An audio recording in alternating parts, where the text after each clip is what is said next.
Assalamualaikum warahmatullahi wabarakatuh. Selamat malam, jumpa lagi dengan saya Adel di Story Adel, teman-teman. Pada hari ini, kesempatan malam hari ini, aku ada menerima email.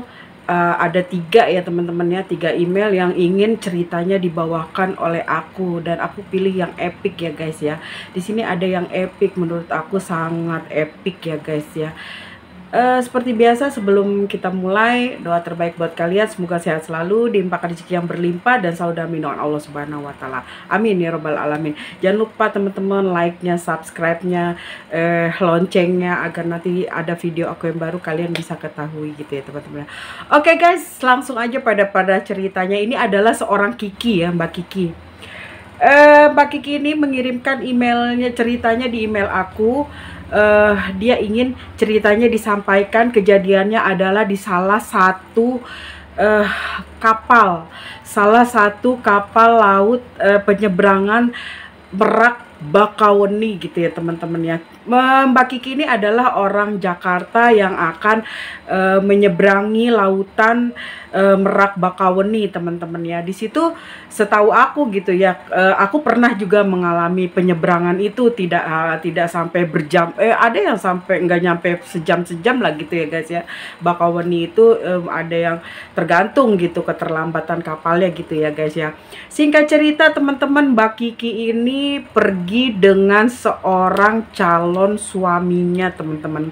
Nah ketika itu teman-teman, si Mbak Kiki ini naik motor ya teman-teman, sama calon suaminya, dan dia naik dari Merak menuju Bakauheni, dan dia akan menuju ke daerah Riau gitu ya guys ya. Riau melewati Lampung ya kayaknya gitu ya teman-teman. Nah singkat cerita, di dalam semenjak perjalanan itu, dan dia memasuki garasi di bawah kapal itu guys ya, dan dia berjalan ke atas gitu kan. Dan kebetulan penyeberangan itu adalah di malam hari teman-teman. Nah pada saat itu juga si Mbak Kiki ini baru pertama kali menyeberang, menaiki kapal laut yang menyeberang lautan gitu ya guys ya. Sebelumnya dia belum pernah gitu ya teman-teman ya. Wajar aja kalau Mbak Kiki ini bilang agak sedikit mabuk gitu ya guys ya. Dan tiba-tiba si calon suaminya ini mengajak dia untuk ke atas guys. Nah begitu dia naik ke atas teman-teman, angin begitu kencang gitu ya teman-teman ya. Tanpa dia sadari dia goyang seperti mual gitu guys, ingin muntah gitu kan. Nah tiba-tiba si calon suaminya ini mengajak dia ke pinggir, ke sisi kapal itu, agar dari atas bisa melihat air laut itu gitu teman-teman. Itu diajak agar menetralisir rasa mual, rasa mabuk air lautnya itu, mabuk kapalnya itu ya guys ya. Ternyata setelah dikasih lihat ke air laut itu teman-teman, si Mbak Kiki tuh merasa dia melihat ada sesuatu rumah di dalam itu gitu ya guys ya. Dan tiba-tiba dia mendengok dan melihat kepada calon suaminya gitu, kok aku melihat kayak ada rumah di dalam laut itu gitu kan. Nah si calon suaminya ini seperti, kamu karena mabuk laut kali sehingga sampai mengalami hal-hal halu gitu kan ya guys ya. Nah tiba-tiba dia sempat bengong, dan dia tidak berani guys, tidak berani lagi melihat ke air laut itu dari atas ke bawah gitu ya. Dia hanya bengong aja, dan rasa mual itu sudah sangat menendang gitu ya teman-teman, sangat menendang. Si Mbak Kiki pun bilang ke calon suaminya kalau aku mah sudah tidak kuat gitu ya, udah tidak kuat menahan rasa mual ini, dan sangat ingin muntah gitu ya guys ya. Mau tidak mau dong guys teman-teman, calon suaminya ini mengajak si Mbak Kiki turun ke bawah gitu ya guys lah. Ketika pada turun ke bawah itu, dia melewati kayak seperti ini lagi, apa namanya, seperti kayak ruangan gitu ya, ruangan yang dia lihat sih itu seperti kamar mandi gitu ya guys. Nah dia hanya melihat, dan dia melihat di ujung sepanjang jalan, sepanjang dia mata memandang kelurusan sana, dia melihat berdiri seorang wanita, teman-temannya. Dan wanita itu sendirian, guys. Wanita sendirian diterpa angin dan dia hanya menghadap ke laut gitu. Dan dia hanya memakai kerudung putih dan bajunya putih, kerudung, guys, bukan baju, kerudung putih. Dan ya bajunya putih gitu kan, dan kerudungnya juga putih, teman-teman ya. Nah, di situ dia sempat berhenti dan dia mencubit lagi gitu calon suaminya, bahwa dia bilang, "Mas, aku ngelihat perempuan di ujung sana," gitu kan.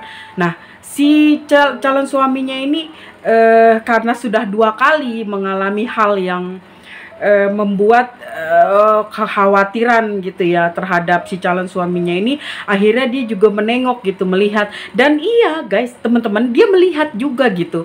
Nah, terus dia merasa itu adalah salah satu penumpang gitu. Dia bilang itu penumpang. Dan setelah itu ya udahlah gitu, kita nggak usah terlalu halu gitu kan. Akhirnya lewatlah si petugas kapal ini dan dia bertanya gitu, "Pak, maaf, kalau di lorong yang tadi saya lihat ujung sana, jalur sana tuh apa ya?" Kata calon suaminya si Mbak Kiki ini. "Oh, itu kamar mandi di pojok, jadi Anda kalau mau ke kamar mandi ke sana aja, Pak," gitu kan, katanya. Kamar mandi gitu. Terus iya nggak sih gitu, dia berlama-lama di kamar mandi, dan kamar mandi itu teman-teman menghadapnya, dia punya jendela ke laut gitu. Jadi ada tempat keluar gitu, keluar. Nah, lorongnya itu jalurnya itu dia langsung ada jendela menghadap ke laut gitu ya, guys ya. Dan terpikir oleh Mbak Kiki ini adalah dari mulai dia melihat rumah di dalam laut itu, dia merasa ada sesuatu yang tidak nyaman gitu untuk dia gitu ya, guys ya. Waktu berjalan terus, guys, sampai pada ada sekitar 20 menitan ya, guys ya. 20 menitan si Mbak Kiki ini terus terombang-ambing dan merasa dia masih mabuk gitu ya, teman. Sudah dibelikan minuman, sudah dikasih antimo, tetap aja gitu ya, guys ya. Akhirnya dia tidak tahan dong, dia ingin muntah gitu kan. Dia bener-bener ingin keluarin semua isi perutnya gitu. Dan dia izin sama suaminya kalau dia mau ke kamar mandi gitu. Dan si suaminya bilang, "Yakin kamu mau sendiri?" "Iya deh, yakin deh, Mas," gitu kan. Lagian juga kata Mas nggak boleh terlalu halu gitu kan ya. Akhirnya teman-teman, pada saat dia berjalan ke kamar mandi itu, teman-teman, yang terdekat dari ruangan santai-santai nonton TV di dalam kapal itu gitu ya, guys, dekat kantin gitu ya. Akhirnya dia berjalan, Mbak Kiki itu menuju sana sambil berdebar ya, guys ya. Kalau Mbak Kiki bilang itu sangat berdebar, dan dia merasakan ya enggak cuma dia, mungkin kalau kita juga di tengah laut ya, guys ya, di luar kita jalan ke arah kamar mandi, angin kencang, bergoyang-goyang, tidak ada siapapun, otomatis rasa itu ada, teman-teman. Rasa takut itu ada, guys gitu. Di situ Mbak Kiki merasa untuk dia udah mulai meronta nih rasa takutnya, ingin dia kemukakan di gerak-gerik tubuhnya, dengan yang dia kagetan melihat, dengan yang sedikit-sedikit dia nengok gitu kan, dengan adanya suara-suara yang bisa buat dia kaget, dan dia lihat itu sesuatu yang di pikiran dia tuh sudah ada tersimpan gitu ya, sosok gitu. Seperti yang aku bilang, ketakutan itu kadang-kadang sudah ini kita sendiri rancang apa nih yang nongol gitu kan ya, teman-teman. Nah, pada saat dia berjalan ke kamar mandi pertama, kedua, itu dia melihat ada orang gitu ya, guys ya. Dan kamar mandi itu terkunci. Dan pada saat dia ke ke kamar mandi nomor 4, di mana perempuan itu terlihat oleh si Kak Kiki ini, pada saat dia berdiri, ada rasa yang dia ingat, disinilah berdirinya tadi seorang wanita itu gitu kan. Waktu sudah menunjukkan pukul 9 malam ya, guys ya. Buat di tengah laut itu ada malam dan sangat mencekam gitu ya, guys ya, laut gitu, teman-teman. Aku sih bisa kebayang sih. Nah, pas sudah gitu dia masuk kamar mandi itu, teman-teman. Pada saat dia masuk, dia pipis, dia mau buka celana, dia mau mulai buang air kecil, dia terdengar, teman-teman, terdengar ada ketuk di pintu yang dia masuk itu. Tok, tok, tok, seperti itu, teman-teman. Tok, tok, tok. Spontan dia bilang, ada orang. gitu kan. Ada orang ya, dia bilang gitu. Tapi diketuk lagi guys, tok tok tok gitu kan. Nah, dia udah gusar gitu ya guys, udah mikirnya aduh yang tadi nih kayak gitu. Tapi ternyata pikiran dia ternyata bener teman-teman. Yang tadi dia pikir, dia lihat, dan itu dia sangat yakin gitu. Entah kenapa, nggak tahu ya, itu keyakinan dia, nggak tahu dari mana gitu. Seolah-olah itu adalah dia Hawa, auranya makhluk halus ya kali ya guys ya, tersampaikan gitu kan. Nah pada saat dia udah nggak jawab teman-teman, dia udah nggak jawab dan dia hanya bisa pasrah. Entah apa yang dia lihat ketika pintu itu dibuka teman-teman. Pada saat dia buka pintu itu pelan-pelan, dia tidak melihat apa-apa guys. Tidak ada melihat apa-apa gitu. Terus tadi yang ngetuk siapa? Pada saat dia jawab ada orang, bahkan mengetuk terus gitu ya teman-teman. Akhirnya dengan dia tergesa-gesa, dia mencoba untuk berjalan. Tetapi pada saat di kamar mandi yang kedua, dia melihat sosok perempuan itu sedang berdiri. Sedang berdiri, dan pintunya kamar mandi itu setengah guys terbuka. Otomatis dia nengok dong. Dia nengok, dia pikir nggak ada orang. Begitu dia nengok perempuan itu lagi teman-teman. Langsung dia teman-teman, astagfirullahaladzim, langsung dia kaget. Yang saya pikirin itu adalah gimana kalau pas saat dia nengok itu perempuan nengok juga. Saling bertatap guys. Kebayang gak sih kalau kita ngapain tuh guys kalau udah begitu teman-teman? Yang saya rasa itu pasti saya jatuh. Dan kalian mungkin kalau yang pemberani enggak ya. Kalau saya udah jatuh dulu karena itu adalah rasa kaget yang hakiki gitu guys. Kaget yang bener-bener kaget. Kita melihat, nengok, dan dia sama-sama nengok, saling bertatap. Detik yang sama, waktu yang sama, kecepatan yang sama gitu ya guys. Aku rasa aku sih jatuh. Tapi Kak Kiki langsung dia istighfar, dia lari sekenceng-kencengnya, dan dia masuk ke dalam ruangan istirahat di kapal itu teman-teman. Otomatis kaget dong. Semua orang kaget, ada apa nih gedung-gedung gitu kan. Tolong Pak, tolong, kata Kak Kiki itu. Ada apa Mbak gitu. Dia merasa bahwa hal-hal yang tidak perlu diceritakan, maksudnya sesuatu yang terjadi pada dirinya, kalau dia ceritakan banyak orang-orang yang tidak akan percaya gitu ya guys.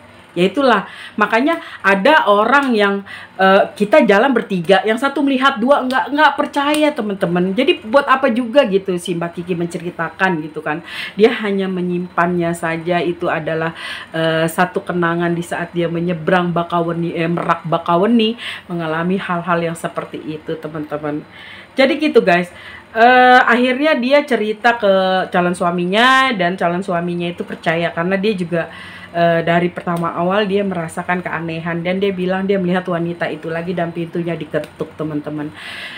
Setelah itu teman-teman dia merasa harus berpegangan terus dengan calon suaminya sampai pada akhirnya dia sampai dia sampai malam. Mereka tidak mau berjalan dulu karena mereka naik motor, terpaksa mereka di pelabuhan itu dulu gitu kan, sampai menunggu pagi karena yang saya tahu jalur dari Bakauheni ke arah Riau itu, Lampung itu rawan teman-teman ya.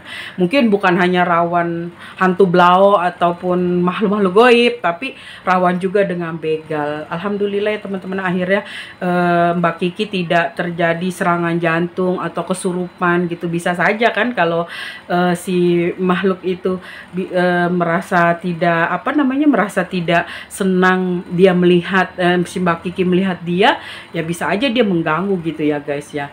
Oke teman-teman, itu aja cerita aku hari ini, semoga menghibur kalian semua. Satu lagi pesan aku ya guys ya, tidak semua ya, aku berikan pesan aku, jika kita mengalami hal-hal yang seperti itu, kita adalah orang muslim, kita mempunyai doa-doa gitu kan. Jika doa-doa tidak mempan, timpuk aja guys. Iya, samperin, getok aja palanya gitu kalau kita bisa getok. Kan kalau makhluk halus lewat, kalau kita getok tuh kayak kopong gitu ya guys. Oke, thank you for watching ya teman-temannya. Seperti biasa jangan lupa like, subscribe-nya, komennya, dan share-nya ya teman-temannya. Semoga kalian sehat, semoga kalian banyak rezeki ya teman-teman, dilindungi Allah Subhanahu wa Ta'ala, dalam kesehatan selalu. Dan jangan lupa like, subscribe-nya lagi sekali lagi ya teman-teman. Terima kasih yang udah like, yang udah subscribe. Kalian sangat baik dan murah hati, tidak sayang jempolnya untuk memencet like, komen, dan subscribe-nya. Oke, thank you for watching. Assalamualaikum warahmatullahi wabarakatuh.